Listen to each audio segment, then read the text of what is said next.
Um, yeah, okay. So there are main character, Antigone, which ostensibly the play is about. There is Creon. Creon becomes the king. Haemon. Haemon is the son of Creon. Eurydice is the wife, and she doesn't show up until the end, and then she dies.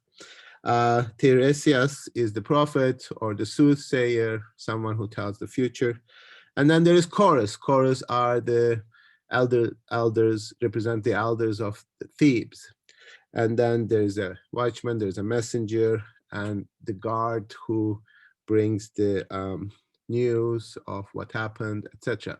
So I am operating with the assumption that you at least have a glimpse, if not all the details of the story. But in order to understand the story, I don't know how much you read it around it. You need to know a little bit of a background in terms of Antigone and Ismene, or Ishmene, who's also a character, by the way, I forgot. But Ismene and Antigone are the daughters of Oedipus. Oedipus, on the other hand, is a strange character. He marries Iocosta, who happens to be his mother. So I told you this story a little bit, Oedipus' story, that he was told again by a soothsayer that he is going to kill his father and marry his mother. And he wanted to avoid his fate. By avoiding his fate, F-A-T-E, trying to avoid his fate, he escaped from the city and came to Thebes. And in Thebes, he met the king. The king asked him some riddle and things, and then he solved that riddle, killed the king, married the queen. Turns out that they were his real parents.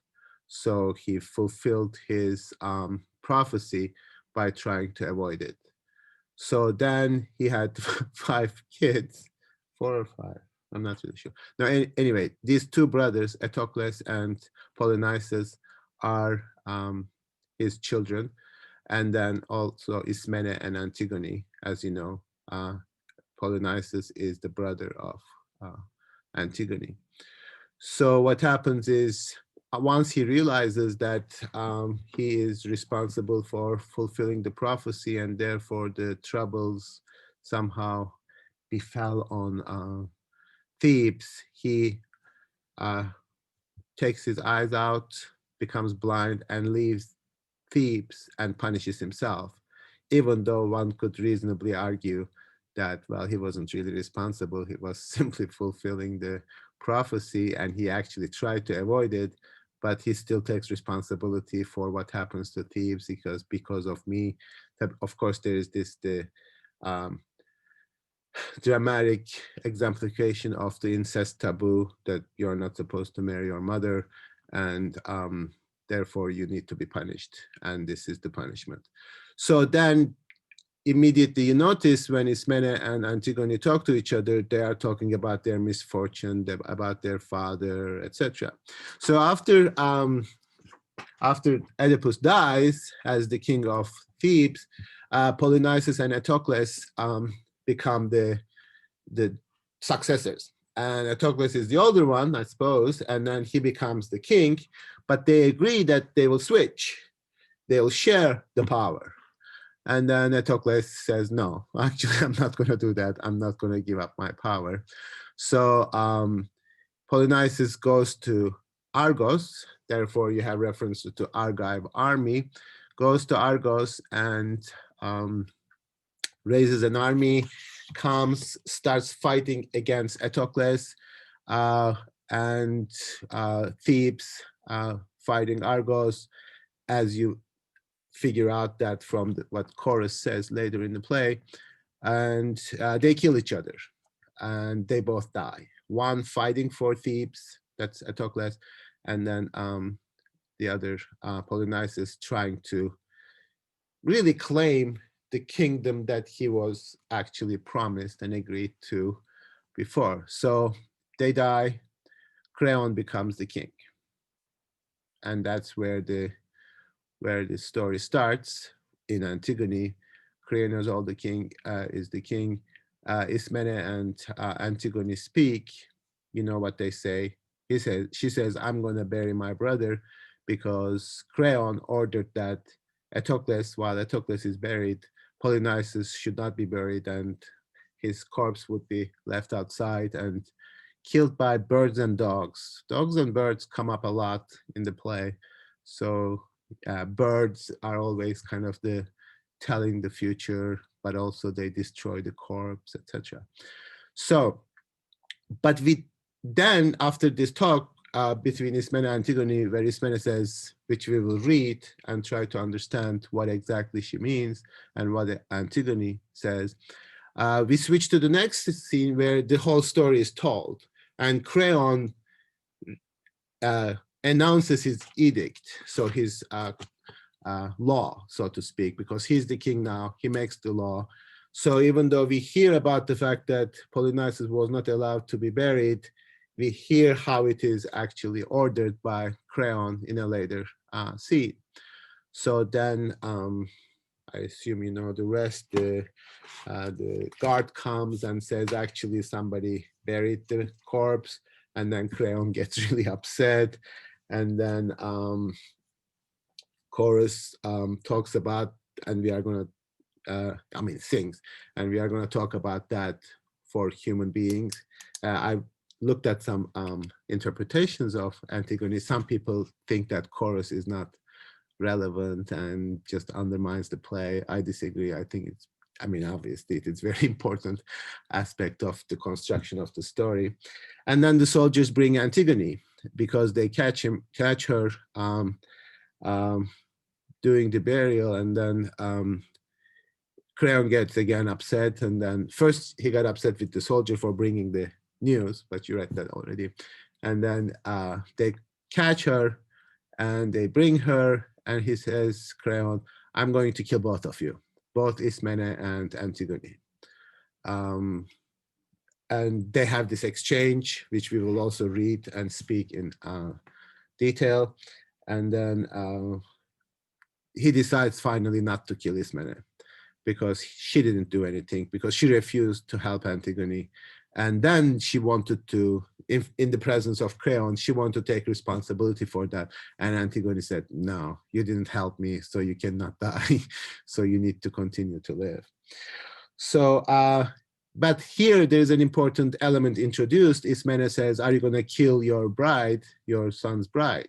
So we figure out that there's, I don't know whether it is strictly speaking incestuous, but Creon is the uncle of Ismene, and and she's marrying his son, Haemon. So that's like cousins, right? Yeah, so I guess cousins are okay, and you still have to keep the royal blood, I suppose.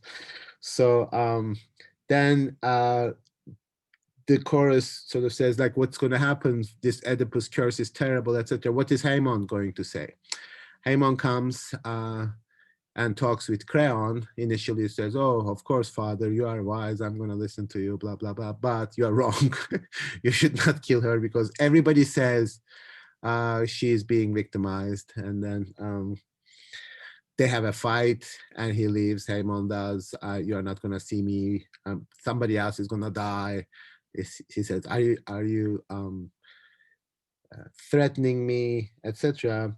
So then we hear a kind of switch in the way Chorus sides with Antigone and commiserates with Antigone, and Creon and Antigone have one last exchange in this scene, and then Chorus kind of tries to console Antigone, and Antigone gives various reasons why she did what she did, which is also very important because the first one was because that's the God's law. You need to bury your brother. You cannot leave the corpse outside.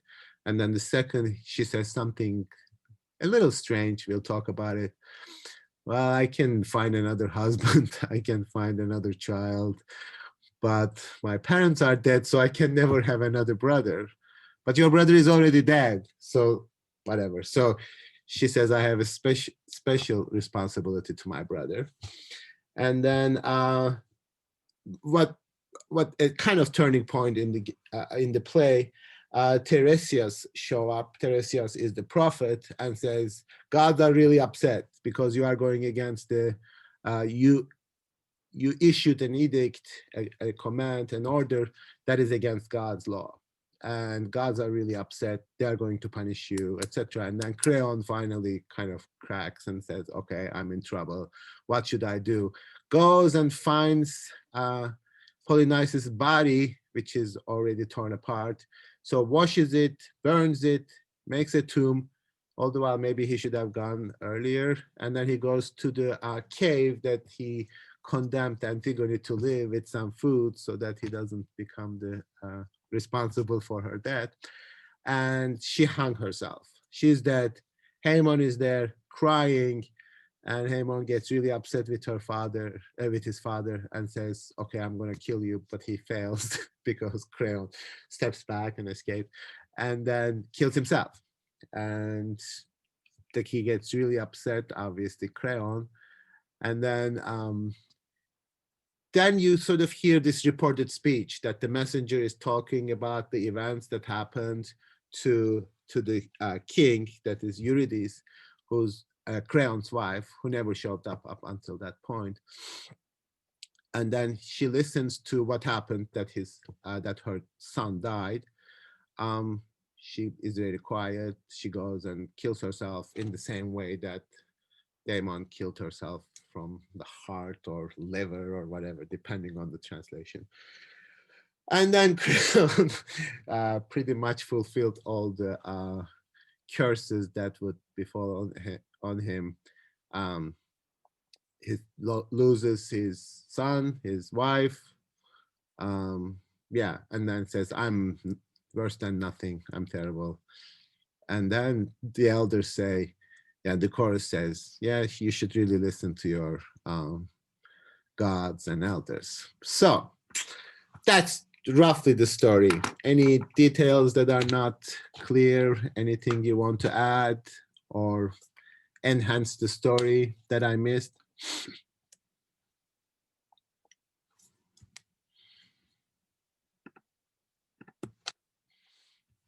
I can't believe I did this. This was like a summary. I feel like an English teacher. So this was the whole summary of the text. Wasn't bad. I need to listen to it again and figure out whether it was actually okay. Any questions? Any additions? Any? Yes. Yeah, so Yes. the scene where Haemon dies in the cave, so in the kind of rundown that you just gave, you said that it was like he was trying to kill his father and then missed and got himself instead. Yeah. Whereas I kind of interpreted it as like he missed his father and then decided to actively kill himself. Yeah. And I don't know if that's. Yeah. Did I say like accidentally killed himself? No, he was upset with himself that he missed. He couldn't kill his father, and then he decided to kill himself. Yeah.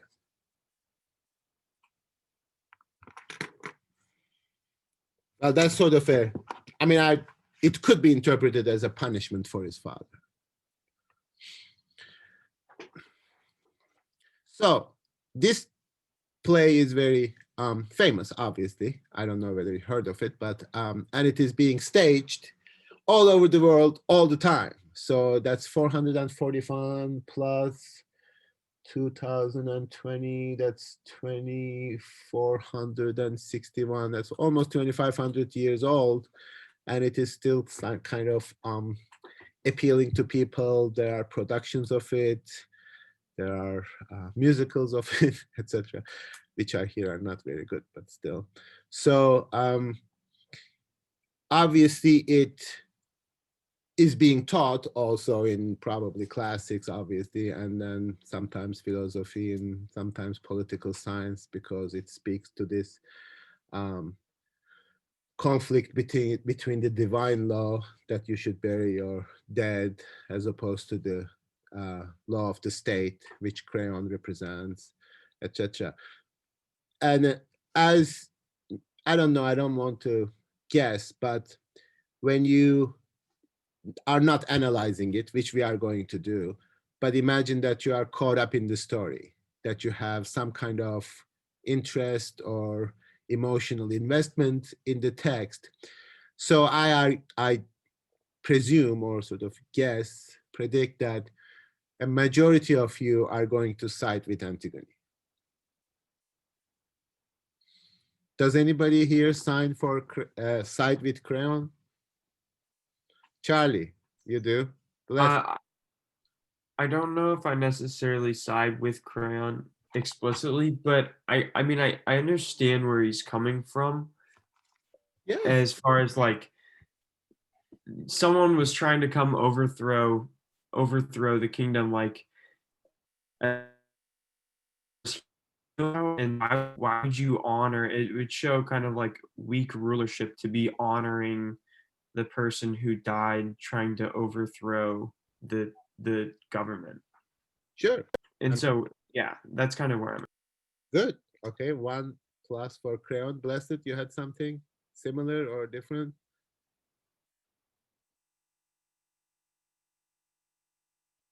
Yes, basically like what Charlie said. I understand where like Creon is coming from because like as king, his like main priority is to uphold the state law. And so like he was simply just doing his job. Although like there was like a conflict between the state law and divine law, I think he did what his duty, like he fulfilled his role as king basically. So I don't think it would be fair to like blame him. Okay, objections to this? So we are just doing this for fun. Like, of course, as a tragedy, we should really read it a little bit from a distance without making judgments, because what Sophocles is trying to do is to set up this opposition. And the problem with the opposition is its undecidability. Yet he's not very successful in staging this undecidability because predominantly people sympathize and go with Antigone. So I just want to make sure that we understand, like I'm not like arguing that Creon is cool or anything or whatever. It's just that there are they are supposed to be equally valid positions, so that it becomes a tragedy. Both of them are stubborn. Both of them insist on their actions. So tragedy is not just the tragedy of Antigone.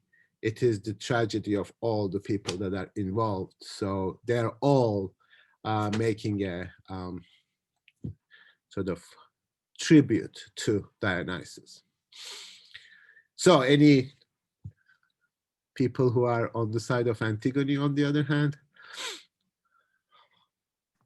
I don't want to push back as someone on the side of Antigone. I just want to push back on the analysis of Creon's behavior. I don't think he's acting as a figure like trying to like set aside like his own personal feelings and moral justifications and act for like the good of the state, or what would be correct to present as a figure of the state, because it's very clear throughout the dialogue that he's very egotistical and he's taking all of like Antigone's actions personally. Like they are kind of a strike to his own character, which is why I think he is so hostile with all of it. So I don't necessarily, I'm not saying that either is in the right or the wrong, but I think that to attribute Creon's actions to like some sense of like, sure, I don't know, I'm doing what I need to do because this is the right thing to do at the time, is just incorrect, because he's very clearly taking it personally and thinks that this is the right thing to do because he has the power. Correct. I agree with you. I don't know whether that being personal really takes away from his representation of the state significantly. They might be both together. So we won't doubt his representing of the state, despite the fact that he takes it very personally, because he is the king. He represents the state. And this is an interesting point, because what happens after the Greeks, obviously, is the absolute power of the monarch in the Middle Ages. So the ruler really represents God on earth personally in the, not in democracy, but in monarchy. So Haman is representing more like the people and say, look, people are thinking this, people are really siding with Antigone. But okay, is there anyone who want to push back against Antigone's position? Or do we all think that she's honorable and awesome?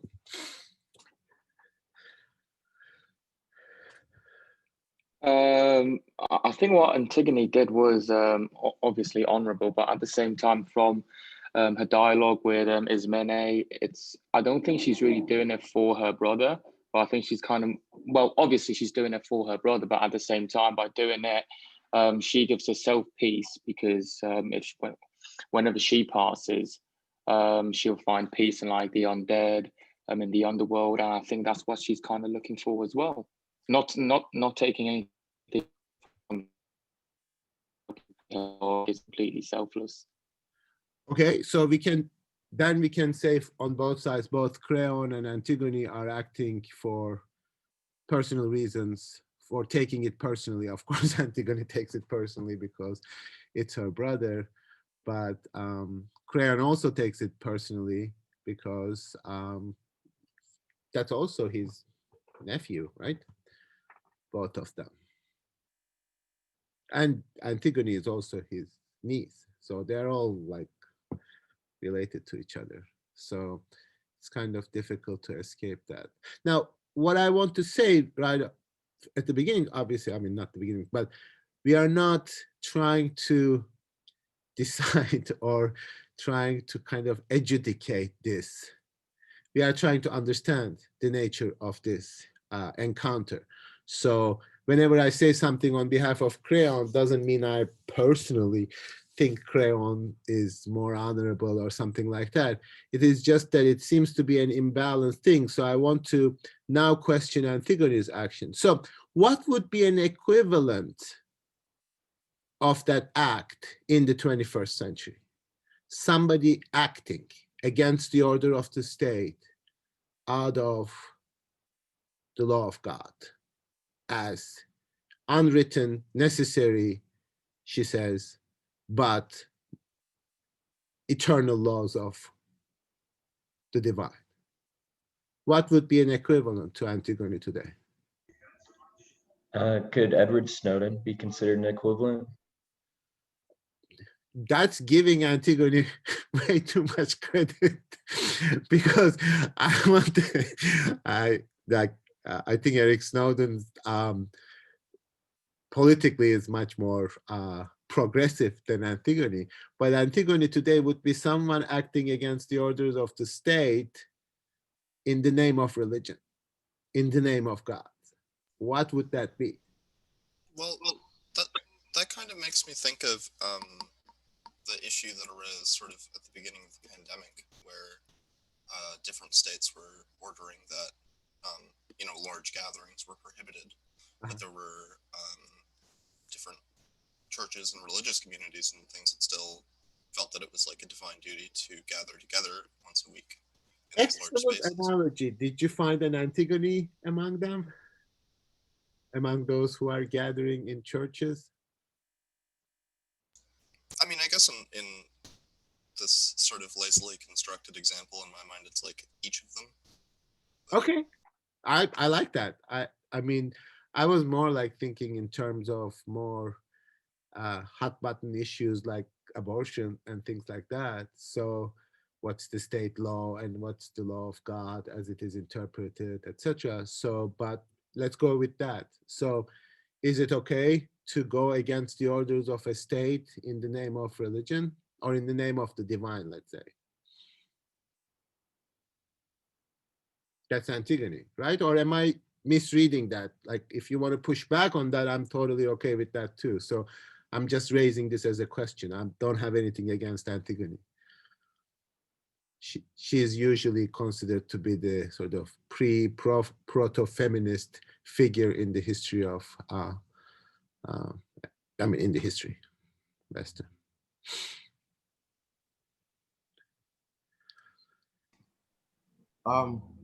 I want to say that in regards to the COVID thing, I know that at least in Christianity, you're supposed to actually follow follow the law of the land. So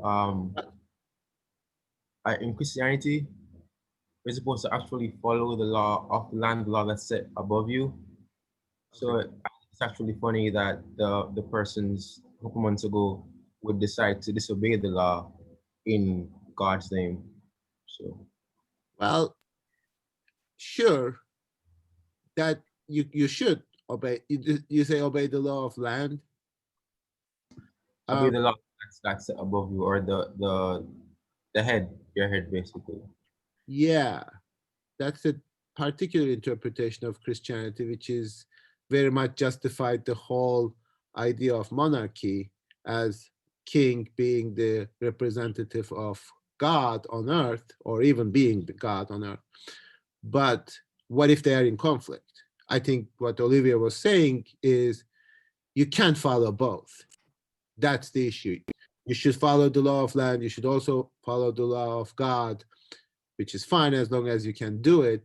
But what if they are in conflict? In the case of Antigone, they seem to be in conflict. She doesn't even hesitate to follow because she says, you are mere mortal. I'm not going to follow what you are saying because I have a much higher or deeper responsibility, much longer responsibility to the law of God, because I'm going to be dead forever. I'm just going to live here in Thebes for I don't know how many more days. So I'm going to follow the divine law as I understand it. So then from our perspective, halfway through the play, I hope you notice, wait a second, Antigone sounds very cool and great, but what do I do with this issue of not following the law of the state and following the law of God? Am I a fundamentalist or something?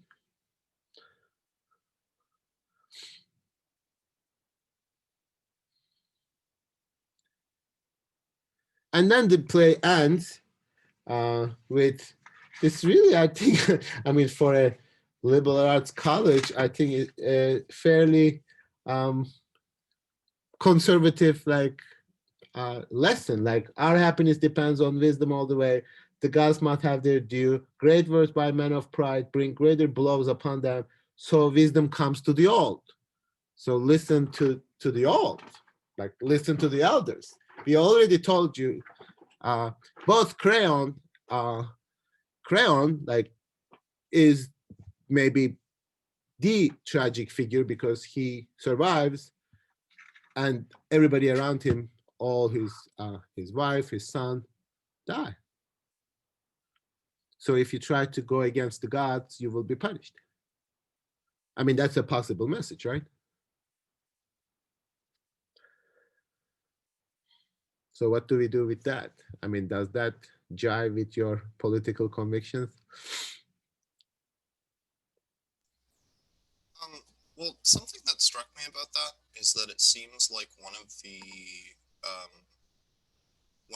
Creon's sort of crimes as presented throughout the play is that he gives this command as the head of the state, and then a bunch of people are like, hey, that's not a good command, and he's like, well, but I'm the head of the state, like I can say whatever I want and you have to follow it. And that sort of arrogance is kind of presented multiple times as like his downfall. Sure, absolutely. But then the overall message here seems to be that like there actually is someone that you need to defer to in all things, and like always unquestioningly follow the advice of, but it's not the head of the state, it's elders and soothsayers and things.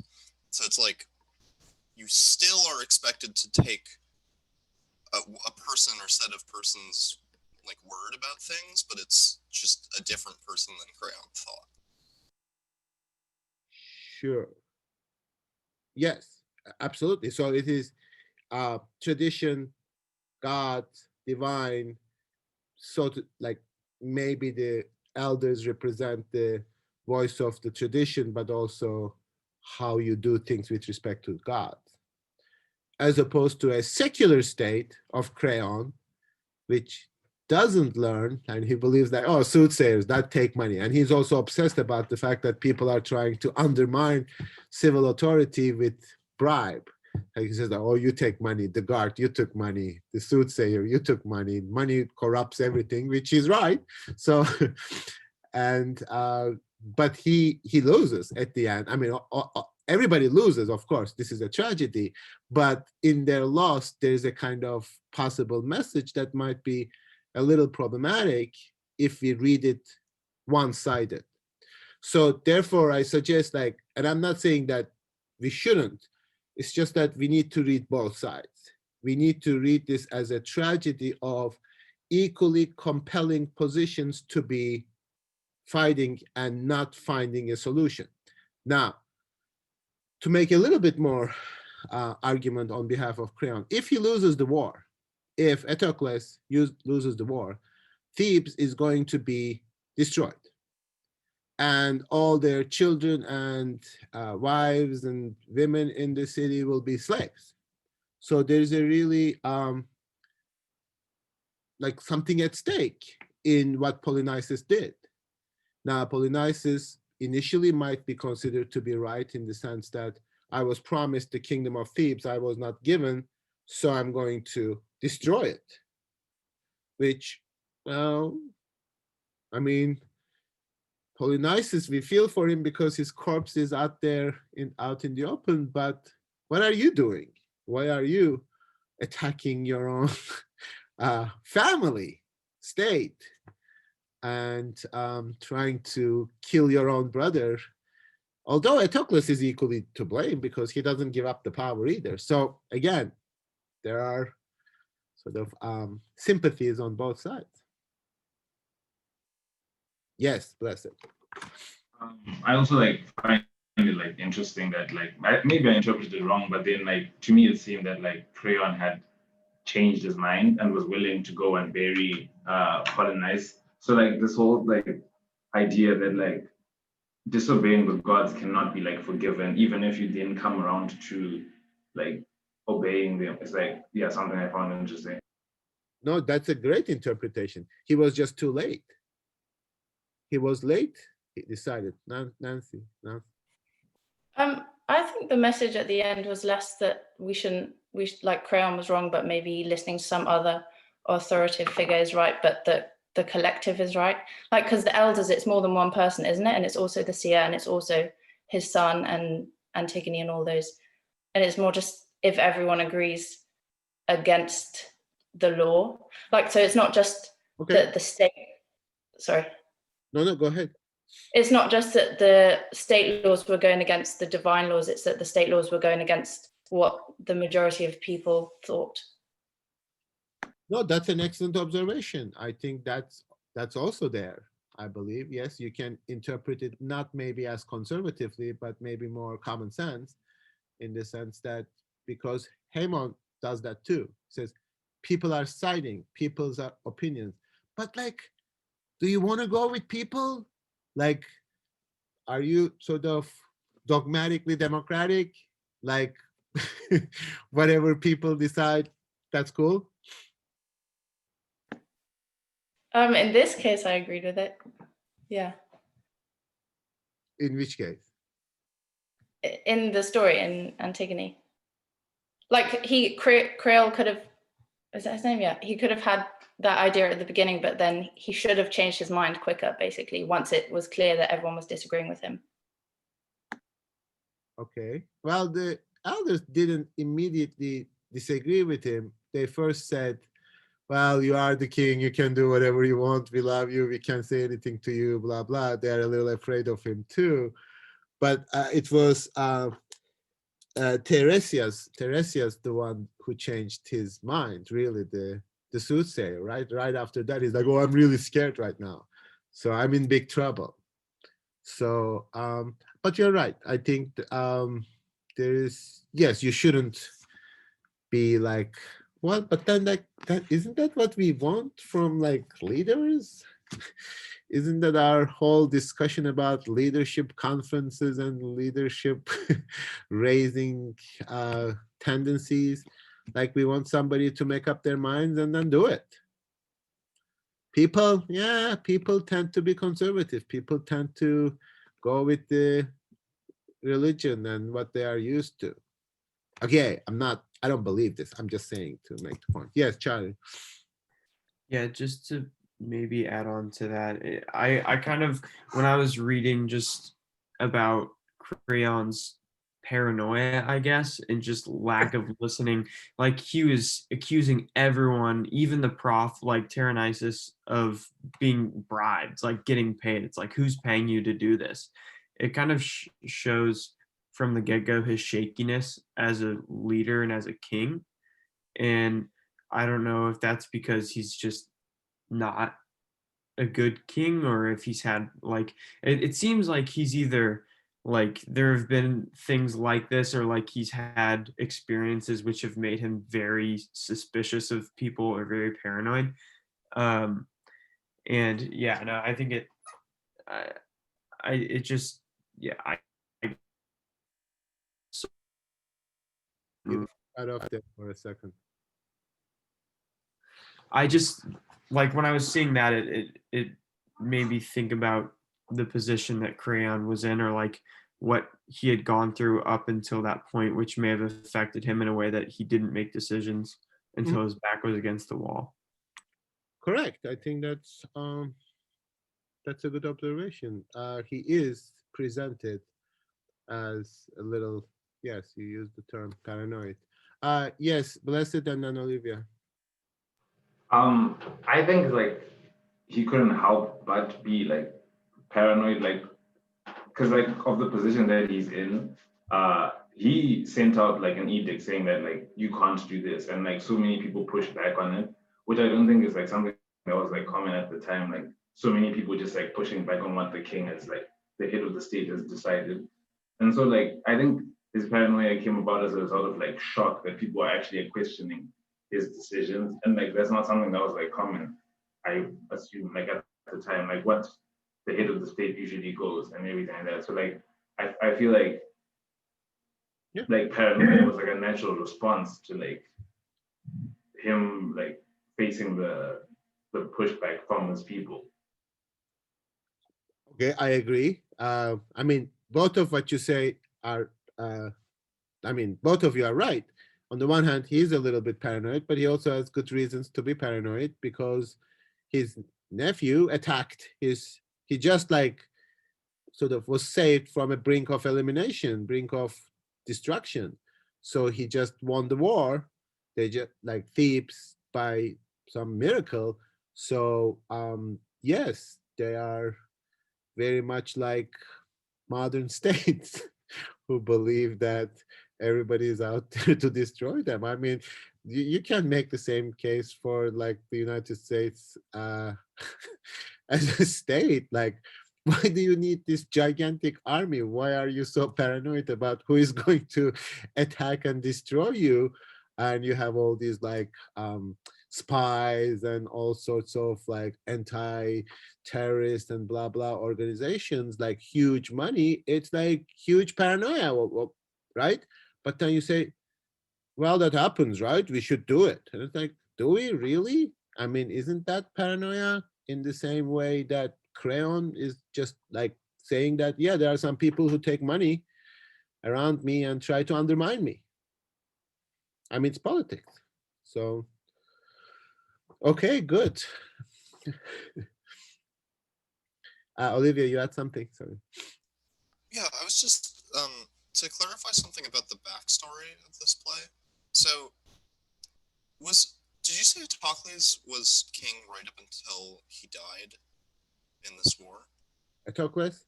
Yeah, the older brother, yeah. So yeah. At the start of Antigone, like Creon has sort of just become king. Yeah. So this is like one of the first commands that he's giving. Yes. Okay. Yes, Charlie. thinking about this. I was thinking about this in a way that, like, if you replaced Crayon with a king who wasn't, who had a lot of experience or who is a lot more confident in their rule, would it have changed things? And it made me think, like, probably not, just because there was so much like circumstantial like positions being held by different people, and it made me wonder, like, can a head of state ever be counted on to make like a concise decision when there exists so many circumstantial views, and like, not, I don't know if moral relativism is the term, but just like people thinking different things, and like the I guess like a sister wanting to bury her brother, but that undermines the state if the state doesn't act against it, and just all these things that are kind of butting heads. Can a concise decision be made which resolves? That's an excellent question. I think that that is the sort of topic or the general theme of but I wouldn't say they're necessarily moral. I would say it's a political decision. So because the state is the domain of the political, and then you can't just be the ruler by yourself, as Amon says, like you would be a good ruler of a desert, but you can't be the ruler of people. So Isaac, you had some point there? Yeah, I definitely think other rulers in the same circumstance would have not suffered the same fate as Creon. Really? Like literally every other character tells him, don't do this, please reverse your decision. I mean, even when the prophet comes, he still doesn't change his mind. Like, to me, reading it, the whole message was that he was wrong, and Okay. but I mean, that's just my personal view. But No, that's great. So let's try the other side. Like everybody sides with Creon until Antigone comes up. And Antigone says they line up with you because they are afraid of you. They don't think what you say is right. They just are afraid of you. They bow to your authority.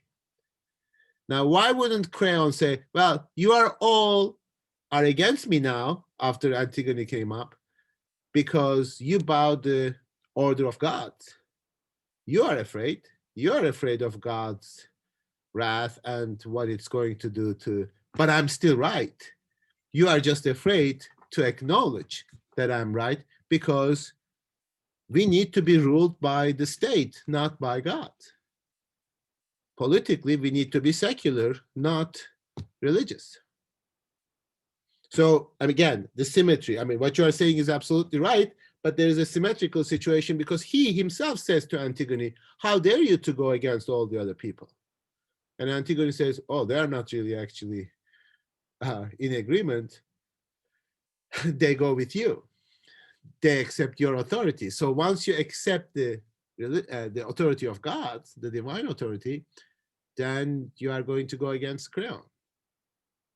So again, it's some similarity, some symmetry, if you like, between the two positions. But you are absolutely right. Everybody says, you know, Creon, maybe you should rethink this decision. And it's like, why? Why should I? It's my law.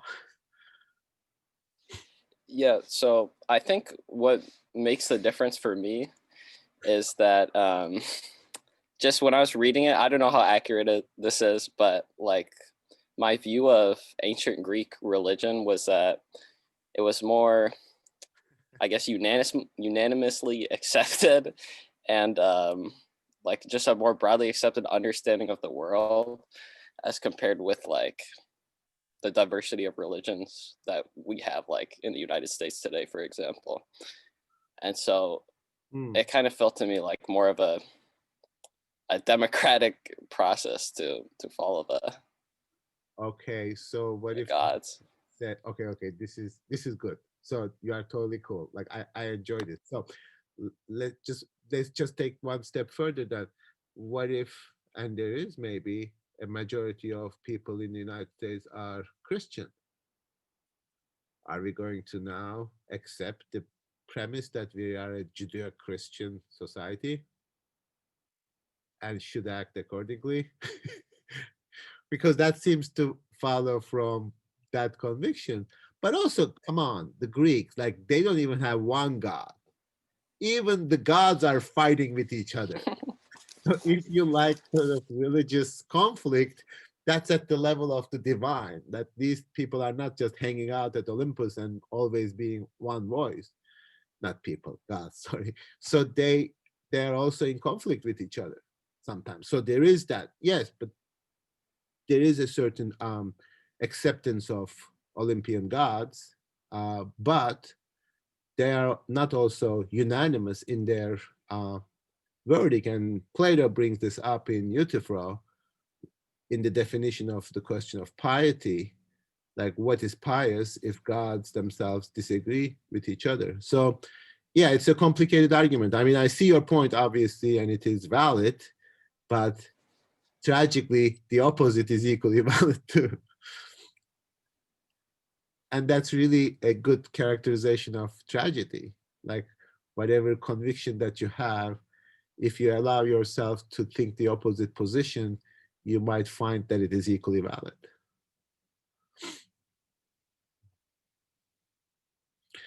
That's probably what I want you to get out of tragedy or philosophy in general, but specifically Greek philosophy, that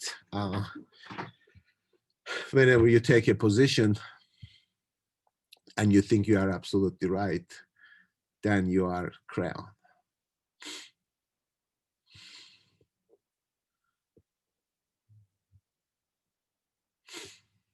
Okay, so those of you who chose not to contribute to the discussion so far because you were so excited about how wonderful it was, any thoughts about Cameron, Caitlin, Callie, Josue, if he's awake?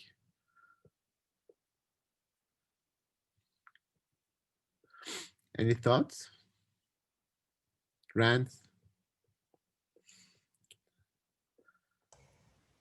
One thing I found interesting was the different views taken by Ismene and Antigone. Even though they're both related to Polynices, they both take considerably different positions on the matter. Excellent point. Yes. But what do we think? We think Ismene is like afraid? I don't know if afraid is the right word. Okay. But sorry, go ahead. No, you go ahead. Oh, okay. It's almost a sort of loyalty to the law, but not quite. To authority? Yeah. To Creon, and then he says, "We already suffered a lot. We shouldn't suffer more." Yeah. And he says, but she also says, like, we are just women. What can we do? We cannot fight against man. So that's why the play is almost always seen as an indication of feminist philosophy. Yes.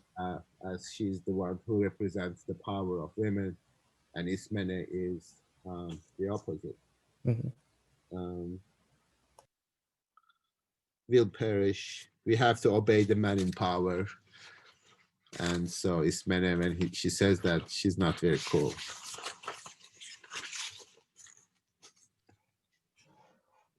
So yeah, okay, cool. So I would first like to start off and say what an excellent story, how the play this was and everything. But yeah, some things I found interesting was that I think a key thing throughout the play is the struggle between, the themes, like a struggle between morality versus law, because Creon has the way of acting in a certain way, and Antigone and Creon are both struggling, trying to fight this. But one thing about Antigone is she acts very irrational and individual and makes irrational decisions. And so that's it's a very telling characteristic, and it shows that we need. I'm saying that's how we get actual change throughout the system once we act irrational, and that's as we've seen many times through American history as well. But yeah, Antigone does a great job of fighting for her rights and just everything altogether. That's a great point. I love it. And I like the way you connected it to the ability to make change. Yet, let me question, and I'm just doing this to kind of not object to you, but sort of deepen the, is he the agent of change? Or is she the agent of change? Or is Creon the agent of change? See, I think everything starts with Antigone, and starting at the beginning, just with Antigone and Ismene. She fights for, she tells Ismene to fight for her cause, and she doesn't fight for her cause. So, none of this happens without Antigone. Something in her mind or body or heart telling her something to fight for something. Okay, excellent. So just in general then, philosophically, we raise this question. Do you admire people who fight for causes that you 100% disagree? Now, I'm not asking you, I'm just asking in general as a question, because it's admirable what Antigone does. Yet, because she's committed to her beliefs, to her conviction, love, divine law. I'm not sure it's morality yet, but still divine law. And the fact that you need to bury your brother because you love him. But then you say something like, well, I can't really replace him. So it's not just equality that she's pursuing, because she believes that everybody is equal in death. So when she talks to Creon first, I don't make a distinction between Eteocles and Polynices. They are both my brothers. They both died. I don't operate from the perspective of friend, enemy, like the state. I operate from family. So I'm sure those of you who have brothers and sisters, you understand. This is like, you love them because you have to love them, not because they are particularly great people, necessarily, at least. So, but you need to honor all of them. You need to honor both of them. So there must be at least politically equal from the perspective of Antigone. But on the other hand, she says, I can replace him. Like, you already lost him. Of course, you can never replace him because my parents are already dead, so I will never have another brother. My brother is irreplaceable. Now, here she is invoking a kind of ancient story when I can't remember now exact context, but there's this god who sort of takes away all the relatives of this woman, and then she constantly cries and wails, etc. And then he says, well, I'm going to give you one of them back. Which one do you want? Like, do you want your kids? Do you want your husband? And says, I want my brother because I cannot replace. So this familial tie is somehow more irreplaceable, more kind of significant. So she says, if it were my husband, maybe I wouldn't even bury him. I don't know. And my child, like, yeah, well, I can get another one. But brother is particularly significant. So there is that asymmetry. On the one hand, you want all people are equal, but on the other hand, you are saying that my brother is absolutely unique. And that's really, again, another tragic moment in human existence, that we need to negotiate our sense of justice with our commitment to loved ones. And this literally illustrates that when, in the case of like some formal ethics classes, they might ask you, like, would you, keep your brother if he were to murder somebody, or things like that. Like, you have this kind of general morality, negotiating with love and familiar. So, but if you don't believe in gods, if you don't believe gods should do something, would you still admire Antigone for being so, what I would call, under some interpretation, fundamentalist? Yes, Jose. Yeah, so I was thinking about this thing, you know how like emperors and kings or whatever have this Alexander the Great, Ivan the Terrible and stuff. So I was thinking about that like last name or whatever in relation to when history is written, and like how if you as an emperor, right,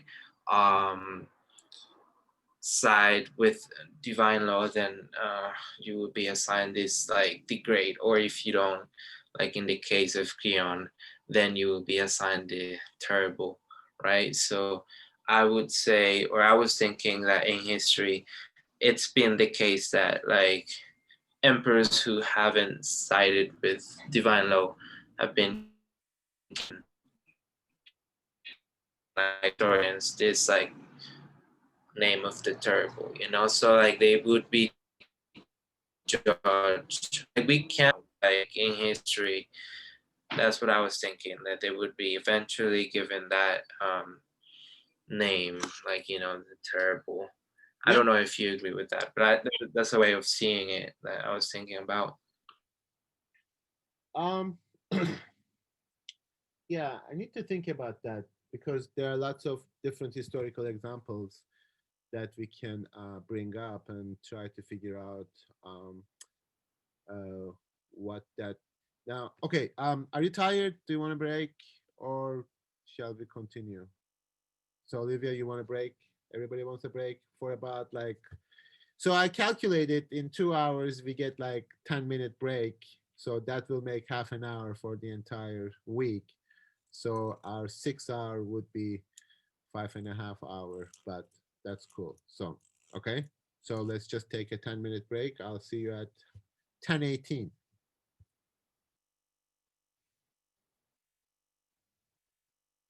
Just want to start with Josue's question or continue with that.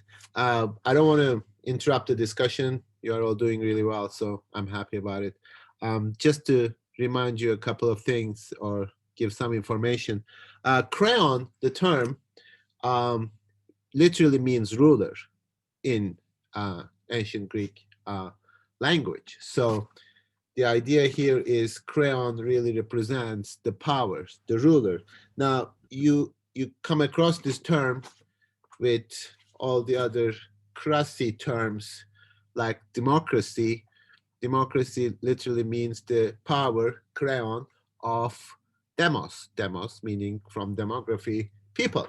Or aristocracy, the rule of the aristocrats, and oligarchy, monarchy. All of these terms that entered our language comes from the King Creon.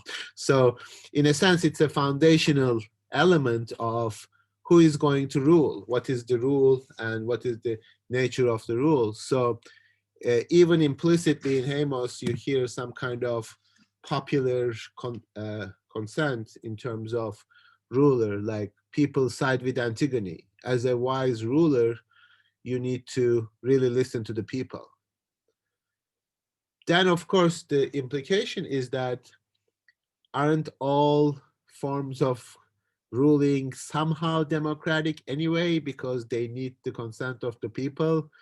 So yes, maybe no elections, no democracy, but Haemon somehow implies that unless you get the approval of the people, you cannot really stay as the king. So it's actually sort of, we make categorical distinctions, which is great. We should make them and keep them, I guess, in terms of politics. So if you are a Democrat, if you are democratic, you are not authoritarian. If you are aristocrat, you are not monarch, blah, blah.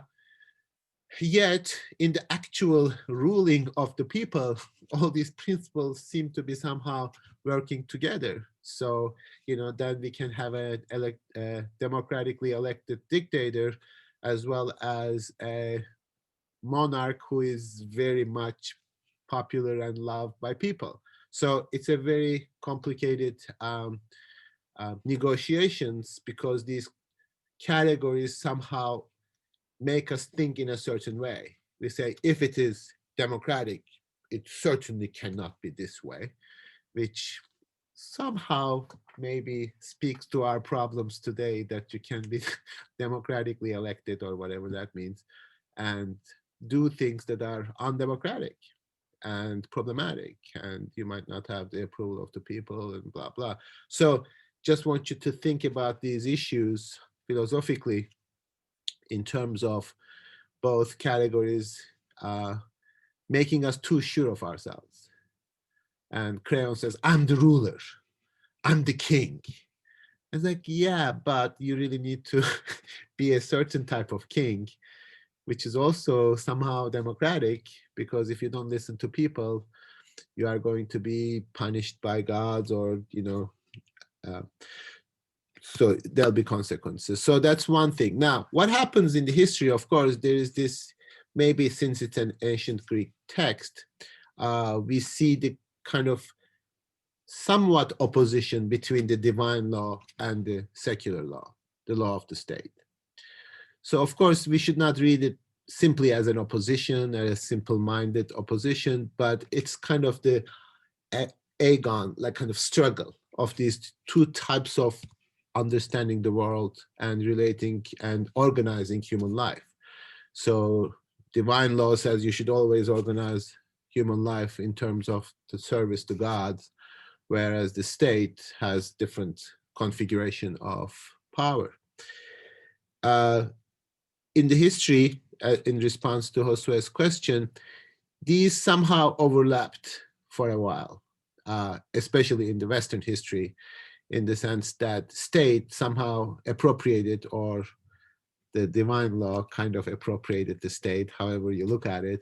And there was this idea of monarchy, the rule of the king. And the king had this kind of divine element. So it was a combination of these two somewhat. Of course, in history, we have, especially in Great Britain area, there are some conflicts between the divine law, because who was that, like Charles or something, like wanted to get a divorce and wasn't allowed to get a divorce, and then it said like the hell with religion or something. So there are always kind of conflicts. But then when we come to the 21st century, this seems to be pretty well established, except maybe in the United States. I'm not really sure. So anyway, the state is secular.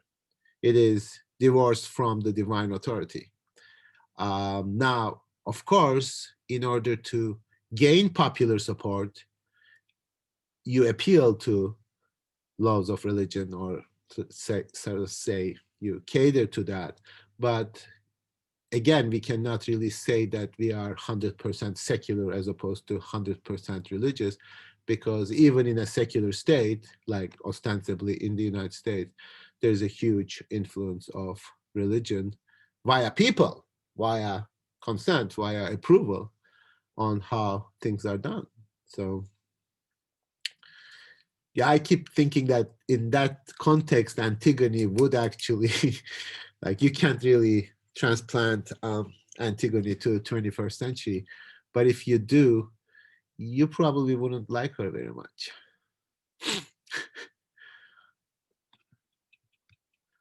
She would be a little conservative for our taste.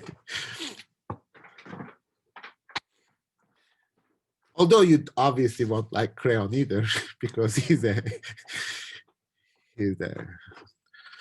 total authoritarian, because I said so. That's my word. That's the law. Now we try to organize state in terms of more kind of abstract and general laws, not the law of the one person. Yes, blessed. Take it away. I think I'm just like struggling a little bit because like I don't see what Crayon was like supposed to do, like what else he was supposed to do. Like I understand everyone saying that like yeah, like Antigone had like a right to marry her brother and everything like that. And like he was like really like opposed to the idea.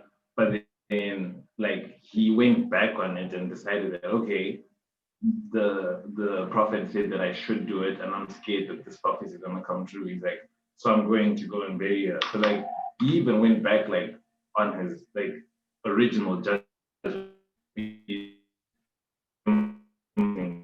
So then like I just don't see like where he went wrong. Or like because like we discussed again, like to begin with, like he has to like impose his authority because he's a new king and like needs to show the people that like yeah, this is how I'm going to run things and everything like that. But even after all of that, like he still then decided, okay, maybe you guys are right. I'm gonna go and try to fix things. And then unfortunately for him, yeah, things just didn't happen the way that they wanted. So I just don't know like what else you're supposed to do. I mean, that's a valid point. I mean, I read that as rhetorical. Like you understand from the perspective of the play, what he did was not allowing Antigone to bury her brother. But when you say, I don't understand, you really want to make a stronger case for Crayon, I assume. Not that you don't understand, it's just like you are sort of rebelling against that interpretation, which is cool. Now, I think the problem for, at least for Sophocles, seems to be that he insists on that position and goes against the divine law. I think that's really the gist of it. And then he places himself as the authority, and that's hubris. That's like making the law. Hubris is the Greek term for believing that you are God, which means that you are exceeding your limits as a mortal human being. And that kind of delusional usurpation of power, of course, every single candidate who runs for presidency somewhat has that kind of hubris, like, I'm going to rule this country of 300+ million people, and what I'm going to argue is going to be the law. Of course, we are Democrats, not like democratic, not, but that's basically the idea. So Sophocles seems to be criticizing that very notion that will really come up later in history as response to Josue's question, when people represent the divine authority. The king represents the divine authority, and that's hubris. That's the definition of hubris. I'm God. Like, I mean, if you say that now, they'll put you in mental asylum. Yes, Josue. Also, like to span from like Western philosophy, I remember studying about Confucianism. Well, I don't know how to pronounce it. And it was said that emperors, right, their empire depended on their filial, like, well, basically they had to respect the elders and the divine law and everything. So like their empire was dependent on their relationship with divine law. And so it's really interesting to see that, like, then later on when like Chinese historians write about history, they usually base like just like Western philosophy, right? Like they base their writings on whether, okay, so this empire was like having orgies and whatever, so like they fell because of everything that they did that was wrong, you know. Against, so I don't know if against God. Sorry? I mean, I didn't understand the last thing you said. Like they behaved against God. Yeah, sort of, not God per se, but like divine law, like Sure. Confucianism laws of what is right and what's wrong, right? So like, and then, so what I'm trying to say is like historians then would base the empire's success or not based on what they did and what they like, whether they aligned to divine law or not. And like obviously this is very like interesting to me, at least, because it's what like how history has been written, right? And like like how it depends on like this. Yeah, I don't know. No, that's a good observation. Puts us in a very sort of precarious position. Like, how would you respond if somebody today would say, well, all the problems, including COVID of the United States and all the troubles that we are experiencing is the result of us moving away from God, What would be your response? Well, it would be some sort of resistance, let's say, to be polite. But that's basically what it is here. What happens to Creon? Creon is like, you are being punished, you are having trouble because you went against the God. So again, like transplanting the argument into different contexts historically different contexts have very different consequences. So you find the Greek God somehow quaint and interesting, and you think that Greeks are actually in somehow agreement with each other, although they are constantly fighting with each other and killing each other and enslaving each other, which is, they didn't really have a like perfect peaceful world just because they believed in the Olympian gods. In different contexts, that would sound very different. So for the Middle Ages, for example, like, what are you talking about, the conflict between divine law and the state law? State law is the divine law. Look at our king. He is the representative of God on earth. Yeah, Olivia. Different fingers now. Okay. So, so something that's kind of striking me though, when we're trying to compare the sort of moral conflict in Antigone to like things that would happen today, is that like, you know, the reason that Creon seems to not want Polynices to be buried is a matter of sort of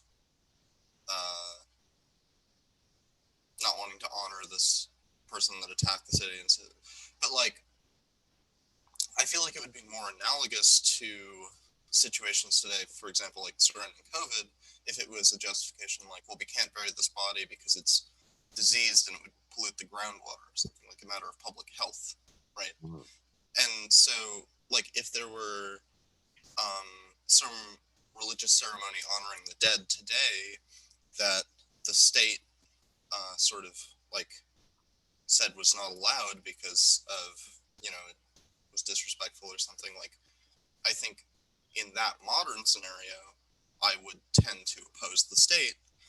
And on the flip side, if in Antigone, Creon's concern was about something like public health, I would tend to side with Creon. So for you, public health is the more important thing. I mean, in the case of, yeah, no, that's it. That's an interesting point. I mean, again, like, you can always find arguments, both historically, but also in terms of contemporary context too. Like, you can fall on one side or the other side of the divine versus state law, and there will be good arguments, and I can imagine. But in general, sort of ideologically, where do we stand if people were to say that, if you want to make a perfect analogy in terms of burial, I could say the state today cannot do what Creon did. State wouldn't dare to tell people you are not allowed to bury your dead. Like, that could it? Like, I mean, in general, like maybe to one person because they have a particular case in terms of their body, etc. But that would be impossible. Now, what we really need to think about is that, do we honor the soldiers equally? Do we honor the soldiers of, like, who are we fighting against nowadays? like Iran, let's say, or Iraq, or Syria, or just take your pick, Afghanistan, etc. So do we honor the soldiers of another state who is supposed to kill us, etc., in the same way that we honor our own? Yes, Olivia. Well, this might be kind of a silly / extreme example, but I mean, I feel like there's pretty strong parallels with the fact that Osama bin Laden's body was dumped in the ocean so that his tomb could not become a shrine like that. You know, No, that's a great example. Like, do we respect Osama bin Laden's body? Should we bury him? Should we have buried him? No, that's actually an interesting example. Do we even have any kind of respect out of divine law for the state, the enemies of the state?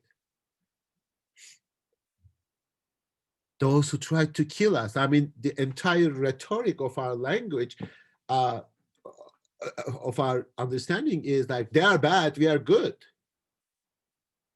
I mean, even in shows like Chicago PD, people say, well, I don't know which side is good in Chicago, but I know in Iraq, I'm the good one. And the enemy of me is not to be honored or even respected or even spoken about, really, with respect to our understanding of the loyalty to the state. I mean, and again, this is like I don't know whether in this translation, but at some point they use the expression patriotism, which is kind of problematic at the time, I suppose. But there is the formation of a patriotic understanding, like your loyalty to the state, your loyalty to the political authority, as opposed to God's. And do we respect our enemies the way we respect ourselves? And Crayon says no. I feel like, yeah. Sorry for it. I feel like we kind of do that in the sense that we have, if there's a war, we have international humanitarian law where you can't do certain things. I don't know if that would apply, like, you know, sort of like aligning with this notion of divine law, what is right. Like, you can't do something so bad to the enemy, you know, so that's why we have this law, even at war, where I don't know, like. Well, that's a good observation, which complicates the issue a little bit more, because again, we somehow think that there is a clear distinction between the state law and the divine law. But the problem is compounded by the fact that divine law is in and of itself is divided. So you cannot really speak about a consistent divine law, just like you cannot speak about a consistent state law. Just because we name it as such doesn't mean categorically it always fits into the confines of that label. So in real life or in human existence, we encounter these difficulties, even compounded, because we don't even know what the state law is. So is, from our perspective, then respecting the rules of war a divine intervention, or is it actually a secular intervention in terms of human rights? States get together and say, well, I don't want my soldiers to be tortured, therefore I promise I'm not going to torture your soldiers. And that's kind of an agreement.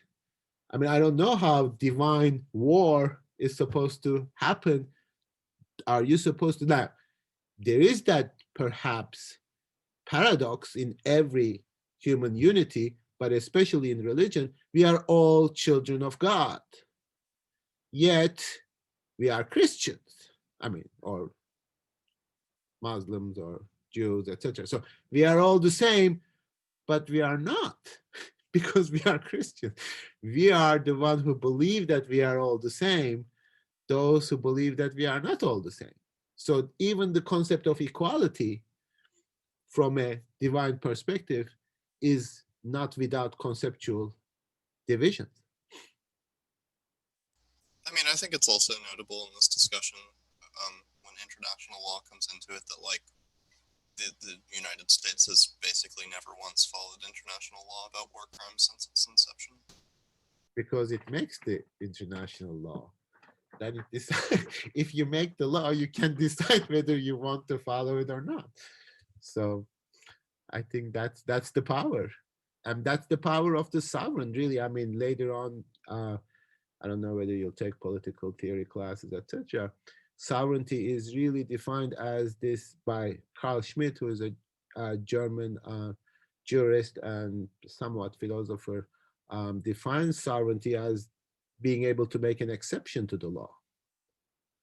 So Creon could have said, we will never bury the enemies and the traitors, but I make an exception for Polynices because I'm the sovereign.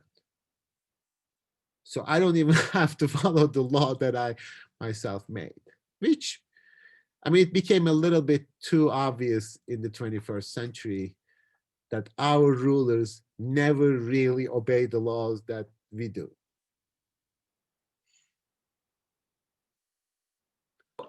Can you, that's interesting. How, like, can you elaborate more on that? Like yeah, because I can see it happening now, like in a state of exception where, like, say for example, Israel it's like an always exception state where they're always like, okay, no, like we don't follow the law because there's can you like go on and elaborate on Schmitt? I wouldn't do it on the record, so I need to stop there.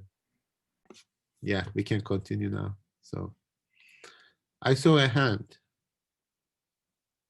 Yeah, I kind of had my hand raised, and it goes back to Carl Schmitt because I've read the concept of the political, and I find it very odd to pull Antigone into the discussion because there's very much a distinction, I think, in Schmitt's literature that what he's talking about is like not divine law. It's hard from the conversation. So I feel like pulling Antigone in within that is very strange, I guess, or I'm having trouble connecting that. And then also you said something that's like, oh, we can't have like Antigone's running around. But I think for Schmitt, like that's the very thing that defines a state is you have to have this friend enemy distinction. And so you have to have people like Antigone to have a state because power can't be kind of, I guess, condensed into a state unless it has something to attack out towards. Like, okay, so okay, when I say we can have them, it's from the perspective of the state. But you are actually absolutely right that you are dependent on what you cannot have so that you demonstrate power with respect to that. But I would suggest to read Political Theology of Schmitt, where he talks about how friend-enemy distinction and the power in the liberal democracy works like the divine authority. So I think that Schmitt does allow, I mean, does allow that kind of because Creon is this perfect example. You are either friend or enemy. If you are enemy, you are enemy. Now I might need the enemy in order to demonstrate my power, and that's what Creon does. So he needs Polynices and designates Polynices as the enemy. Sure. Anatocles is a friend, so politically within the polis, so he is acceptable, and then Polynices cannot be even belong to the polis because he is an enemy. So then, if you talk about the definition of sovereignty according to Carl Schmitt, or his idea of political theology, how secular authority is actually operating in the exact same way as the divine, I think it would actually be, maybe there's even literature between Schmitt and Sophocles, but I'll look it up. Okay, thank you. Yeah, me too. Actually, because the way I see it, right, is like, or with Israel specifically, is that they occupy Palestine because they believe that it's their divine, it is a divine Wow. like a divine idea of like Jews being like given that land. So in terms of Schmidt, right, that's like, or like the way I understand it is like they believe in the exception, in the divine, like as Fred said, right? Like Again, I would go with the. Okay, just a second. Let me